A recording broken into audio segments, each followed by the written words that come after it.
Tweet केलेलं आहे की RSSचे दलाल नाना पटोले यांना हटवा आणि काँग्रेस वाचवा. काय नेमकं ट्विट केलं आणि काय नेमकं या मागचा उद्देश? नाही, नेमकं म्हणजे हे जा की ज्या पद्धतीने जे आहे बरेचशा म्हणजे चाय से ज़्यादा खिटली गरम रहती है.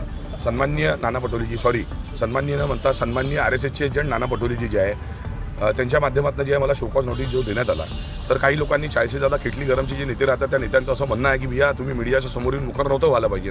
तर ठीक आहे, आपल्या परिवारातली जर गोष्ट आहे तर तुम्ही मला जे स्पष्टीकरण जे या पत्रामध्ये मागितलेलं आहे ते पत्र मला तुम्ही व्यक्तिगत रूपात पाठवायला पाहिजे होतं. तुम्ही मीडियामध्ये का बरं तुम्हाला हे जाहीर केलं? आणि राहिली गोष्ट स्पष्टीकरण याच्या पहिले पण दिलेलं आहे, येणाऱ्या भविष्यात सुद्धा मी स्पष्टीकरण देणार आहे. आणि राहिली गोष्ट RSS हेडक्वार्टरच्या समोर माझे नेते सन्माननीय राहुलजी गांधी, जननेता जननायक राहुलजी गांधी यांचा पुतळा जो आहे RSSच्या मुख्यालयासमोर जर भारतीय जनता पक्ष आणि RSSचे स्वयंसेवक जर जाळतात आहे त्याच्यावरती कुठलीही प्रतिक्रिया नाना पटोलेजी देत नाही. बंटी बाबा शेळके तिथे जे आहे गणवेश RSSचा जाळतो RSSच्या मुख्यालयासमोर, चड्डी टोपीची राख जमा करते. RSSचे आणि भारतीय जनता पक्षाचे 108 पार्षद, 22 त्यांचे MLA आणि MLC हे बंटी बाबा शेळकेच्या विरोधामध्ये जे आहे व्हिडिओ तयार करते की बंटी तेरे को देख लेंगे तेरे को मारेंगे.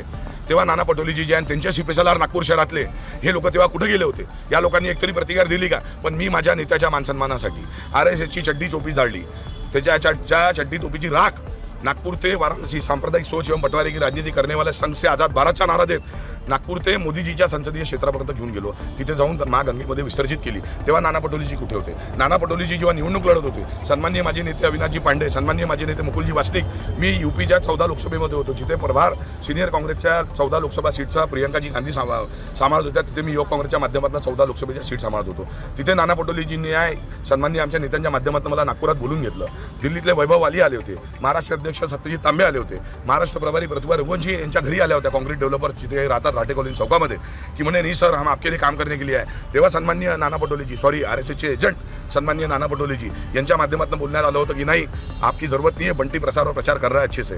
तेव्हा रासुका लावणार होते सन्माननीय गडकरी साहेब माझ्यावरती, आणि सर्वांना माहीत आहे अशा पद्धतीने आम्ही त्यांचं काम केलं. त्याच्यानंतर पण जे आहे 3च्या पॅनलमध्ये सन्माननीय नाना पटोलेजी नाव टाकलं नाही. आणि कुठं जे आहे 2019 नंतर जे आहे काँग्रेस पक्ष हा मध्य नागपूरमध्ये खच्चीकरण करण्याचं काम केलं. कार्यकर्त्यांना नेता बनवलं. जो कार्यकर्ता आपल्या बूथवरती सक्षम नाही आहे त्याला महाराष्ट्राचा अध्यक्ष बनवलं वेगवेगळ्या सेलच्या माध्यमातून. काही बोटावर मोजण्या इतके जे आहे कार्यकर्ते काम करत होते. सन्माननीय आमच्या नेत्या प्रियंकाजी गांधी जे आहे RSSच्या मुख्यालयासमोर जेव्हा येऊन राहिले तेव्हा सन्माननीय नाना पटोलेजी ठीक आहे आपण नाही आले, सॉरी RSSचे एजंट नाना पटोलेजी सन्माननीय आपण नाही आले, पण आपले कार्यकर्ते आणि आपले नेते कुठे होते?